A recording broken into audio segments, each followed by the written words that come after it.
আইডিওলজিতে নারীদের কোনো ভূমিকা নেই, নারীদের প্রতি সম্মান নেই।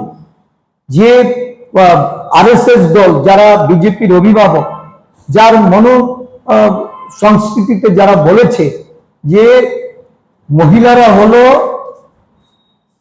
কন্যা সন্তান উৎপাদনের যন্ত্র, যারা বলেছে যে মহিলারা সেবা করার জন্য, সেই বিজেপি দল আজকে বলতে চাইছে যে কংগ্রেস দল মহিলাদের সংরক্ষণ বিরোধী, মহিলাদের ক্ষমতায়নের বিরোধী।